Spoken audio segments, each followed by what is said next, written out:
Hello, good morning. Good morning. Is this Mr. Elliot on the line? Yes, it is. Hi, this is Sam Archer. How you doing, man? I'm doing well. Okay, so I'm calling you from the East Coast. I think you're on the West Coast. Yep, that's right. Yeah, San Diego. All right. Okay, I'm calling from Delaware, and it's 1 p.m. our time. It's I understand it's 10 a.m. your time. Yeah, that's right. All right, so I've already had my lunch. I see. You're now doing breakfast. So I want to thank you for taking. I want to thank you for taking the time to chat with me. Let's jump right in.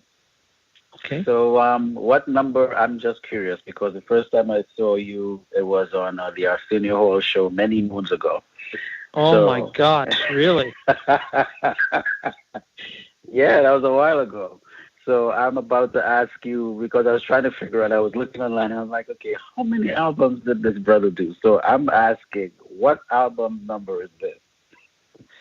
Oh gosh, I think I'm like right around 23. Wow. Releases now. Yeah. Wow, amazing. If I had an audience, we would say give you a but that's a long time. That's a long. So this is would you say that 23 years is your like official anniversary as a professional recording artist as a saxophone player? No, actually, it was the last year, the year before, I actually had celebrated doing this for 30 years. Oh, wow. Yeah. Wow. Because I mean, and I get it. You're going on the premise of doing like, let's say, one recording every year, but I tend to make records more like once every year and a half to 2 years, typically. Okay. Yeah. All right. What was the concept for this particular project?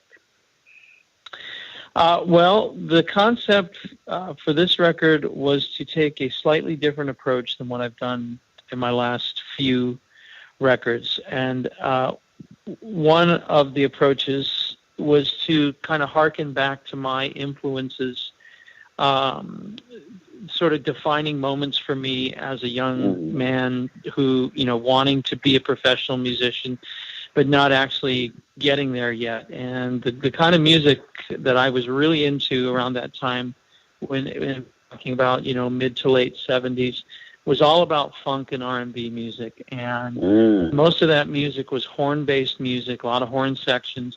And another thing that was very significant about that period of time was that you would frequently hear instrumental songs make it onto pop radio, which you would never hear nowadays.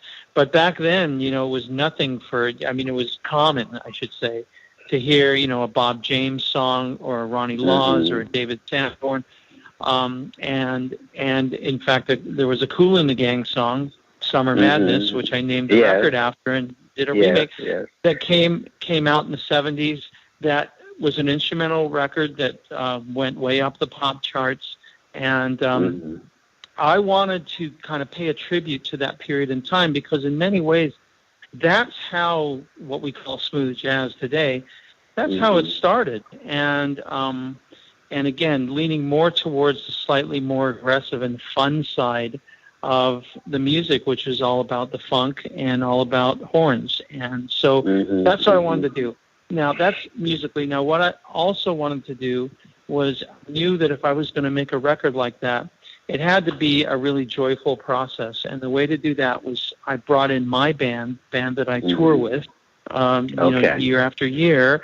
And we went in the studio and we just recorded together. And what we did was we wrote, arranged, and recorded the music right then and there. We didn't have rehearsals. We didn't sit down and have writing sessions. We went in to the studio and just let the music come out of us, and we recorded it as we wrote it. And I thought that was an important thing because I wanted to convey that feeling and that joy of playing live and the spontaneity, and I wanted to try and capture that in this CD. So you went back. That's interesting because you go back to the era of Kool and the Gang, the Earth, Wind and Fire, the Commodores.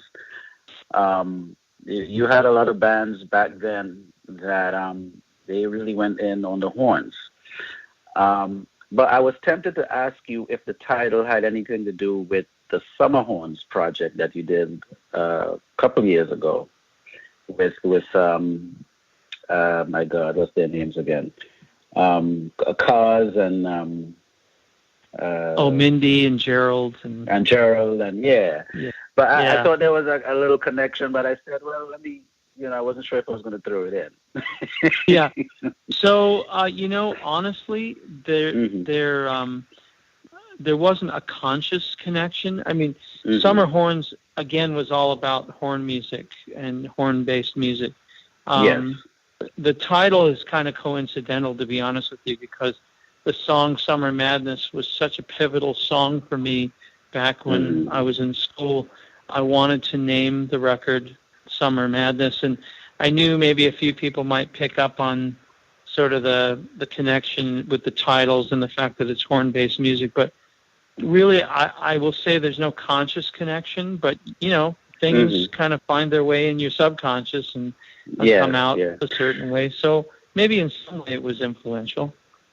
Well, I mean, based on your explanation, I'll go that there wasn't really, it just turned out that way. Although that was a good record too. It was a very good record over there.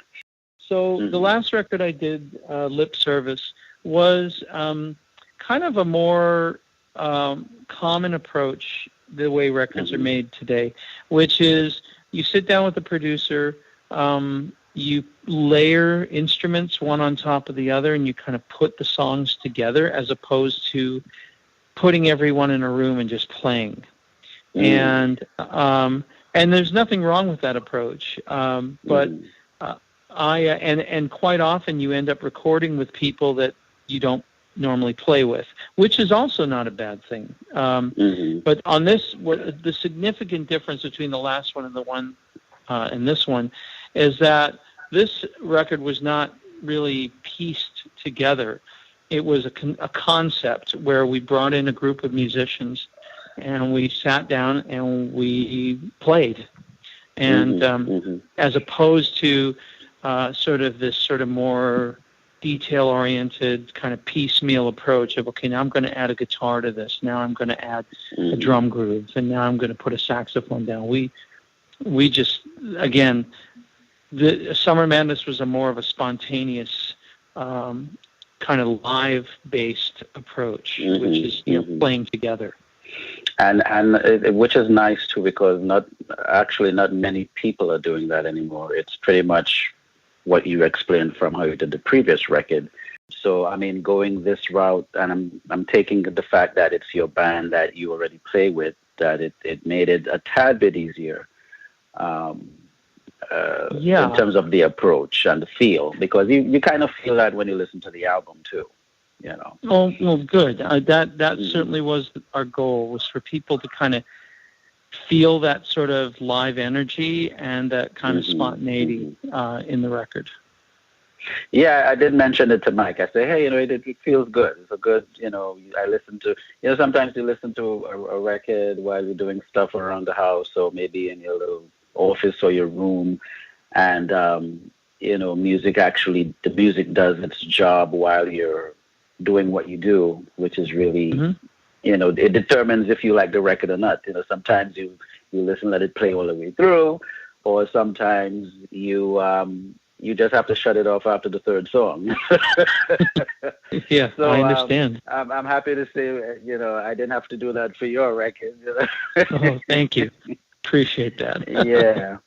So what was it like working with Rick Braun? I saw that he was the, I hope I pronounced his name properly. I saw that he was the producer, and also he added some additional, he added the trombone. And also produced. What was it like working with him on this record? So Rick and I have been friends for many, many years. We've done other records together. And again, we go back a long ways. So when I thought about getting a producer involved in this, he really kind of was the only person I thought that would be the right person to have as a part of this project. He and I have worked with each other enough that we can sort of anticipate each other's moves. And also, he's great at sort of coaxing out things in me as a performer that maybe I wouldn't do on my own. And I think that's an important job of a producer, is to kind of take an artist, especially if it's an artist that's got a lot of records out already, and kind of push them a little bit out of their comfort zone. And he's really good at that. And he's just a great guy. And we get along great. So he was the perfect choice to be part of this, especially this project. An amazing musician. Yeah. Okay, so I was just going to mess with the pot a little bit, because I know, a lot of times you'd hear artists discuss the challenges. It's not really like a hate thing, but you discuss the challenges with a producer, and in your case, because you've probably produced a couple of your records as well. Yeah. What was it? I mean, what is the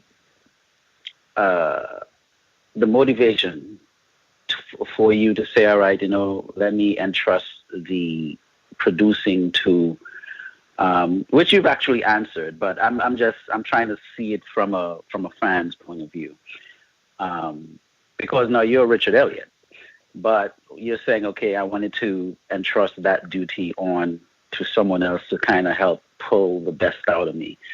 Some artists take a good feel to it. Some artists might feel intimidated. What was your take on actually taking that approach with it? Well, I think I have produced a lot of my own records, and I think that sometimes, when you produce yourself, you kind of lack a little bit of objectivity. Objectivity. I like that word. Yeah, because, you can't sort of look at yourself from the outside in. It's very difficult for a musician to do that. And I think having another set of ears and another set of eyeballs on it is an important thing, as long as it's the right person. Yeah, because I think if you're too close to it, meaning you're producing yourself, I'm not saying it can't be done. It can be done. It can be done very well. But I think it really depends on the project, what you're trying to achieve. What I was trying to achieve was something a little bit different for me. I wanted to kind of push things a little bit. I wanted this to be, just a slightly more adventurous record, and I felt it was important to have someone who could be like a third party looking from, not necessarily from the outside looking in, but outside of my head. Someone that I trust.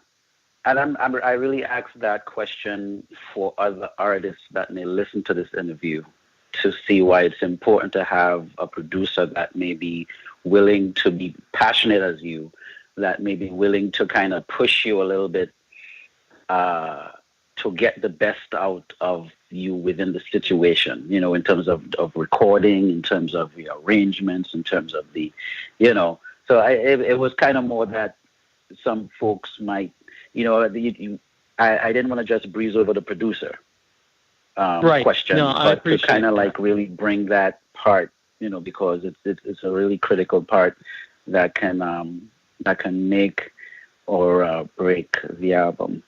Okay, this is going to be a interesting question to ask you. Out of all the albums that you've done already, would you consider this your favorite album? Yeah, that's an easy question to answer in one respect and hard in another. I will say that I'm always, whenever I do a new record, I pretty much always say that the most recent one is my favorite one, because it's most representative of where my head is at musically right now. At the time. Yeah. That being said, when I release a new record, when I can't listen to it for probably, I listen to it, but I can't really sit and listen to it, the whole thing, without listening to it and thinking of all the other things that I could have done differently. In other words, being sort of overly critical. It takes me a good few months to get over that. So in some respects, it's my favorite. The most recent record is always my favorite. In others, it's my least favorite because I'm so close to it. I'm still sort of picking it apart when I listen to it. So understood. Yeah, it's like a mixed blessing, kind of, you know. Yeah. Okay. All right. That was a good one. I'm going to detour a little bit. What is your take on the cool jazz market today? I mean, from when you came in years ago to what it is now. What do you like? What do you think you don't like about the market or the industry? Well, my biggest concern, I will say, I'll call it a concern with the genre right now, is that it's harder and harder for new artists to break in. I love making records, and those of us that have been around doing it for a while, love doing it, love playing live. But you got to get some fresh blood in there. Now, that being said, there is some new younger artists that are coming up and doing well. I mean, Jakeem Joyner and Vincent Ngala and people like that, and that's great, and I love that. I just would like to see more of it. I'd like to see it be a little bit easier for new artists to break in, because that's what's going to keep the genre alive, and it's also what's going to continue to bring new people to the format and younger people to the format. It's funny because in some ways our audience has sort of grown older with us. When I was in my 20s doing this, my audiences were mostly in their 20s, and now I'm in my 50s, and I play shows and I see audiences that are predominantly my age, and that's wonderful. I mean, I'm thrilled with the loyalty. I just want to see more younger new artists get into this and get recognition. But is there an approach that you guys can take that can assist the new artist that's coming in? If you see any vision with that? Yeah, well, I mean, I think that there's a couple of ways to do that. One is in the live front, to see festivals and larger festivals. They have to book the heavy hitters, and that's important to get the people out. But it's also a great vehicle to bring in younger artists, and I am seeing that. I guess I just like to see, more of it. See more of it, yeah. Yeah, and then with respect to radio, radio has changed a lot. We do have Sirius XM, which is fabulous, and Watercolors has been great. And actually, I will say this. Watercolors does push the boundaries, which I love, because I do hear some new artists on there. I do hear them sort of pushing to the edges of the format a little bit too, with some more adventurous things. I'd love to see more radio stations, local radio stations, popping up and playing the music. It used to be there was quite a few. A lot of them have gone away. I think that's the biggest thing. I'd love to see more, local stations start coming back. And also, there was a time when this format first kind of started, you had every program director at each station, when there was quite a few stations playing it, they would pick the songs they wanted to play that they thought worked best for their audience. And the format eventually moved into a singles-driven format where basically consultants decided this is the song you need to play, and then they just play that song. Again, I understand the need for that to sort of categorize, but I think maybe it went a little too far. Okay. Well, that's definitely food for thought. And so I'll just move on to the next question. Okay. So what is in your MP3 player right now? Oh, my gosh. So I got pretty eclectic taste. I listen to a lot of different kinds of music, but I like a lot of world beat stuff. I like there's a band I've been listening to quite a bit lately called Oso Motley, which is a a band from Los Angeles that fuses Latin funk and hip hop and jazz together. Okay. And I really love those guys. It's great band, very creative. Yeah, I mean that's the kind of stuff I've been kind of listening to lately. D'Angelo. I love sort of neo soul type stuff. So Jill Scott and people like that. Okay. And I know you have they did send me like a future performance dates that you may have going on. But what are some of the dates you're looking forward to in the near future? Like let's say probably in the next month or so. What are some of the dates you have, or some of the cities that you plan to visit in the near future? Yeah, so let's see. Next month we're going to Texas. I think we're playing in Dallas and Houston, San Antonio. Then we're going to play out here in California at one of the wineries. And then in November we're heading to the East Coast. We're going to play in Akron, Ohio. I think we're heading to New York. We're playing. NYC. All right. So yeah, I got to talk to Mike to get my ticket for that one. Yeah, playing at. I think we're playing at BB King's in Manhattan in November, and I know we got I think Buffalo. We're at Buffalo in November, and I think we'll be hitting DC probably in the next summer. I've heard rumblings that we might be at Cap Jazz next year. We'll see. Okay. Yeah. All right. Well, I think we may have covered everything. What is in the future for Mr. Richard Elliot? I just want to get out and tour now. We did this record and we had a great time making it. And one of the coolest things about doing a record like this that you sort of play and record live is that it lends itself to playing, in a live performance. So, just looking forward to getting out on the road and playing this music in front of an audience.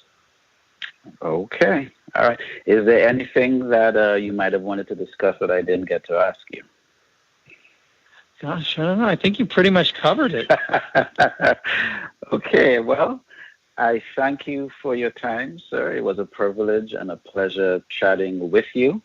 And the album is entitled Summer Madness, and it's on the Concord Jazz label. And I think you're on Facebook, Twitter. You have your own website, richardelliot.com, I suppose. Yes. Okay. And well, continued success, and thanks for taking the time to chat with us over here. Great. Thank you so much. Appreciate it. You're welcome. Take care. Take care. Bye-bye. All right. Bye-bye.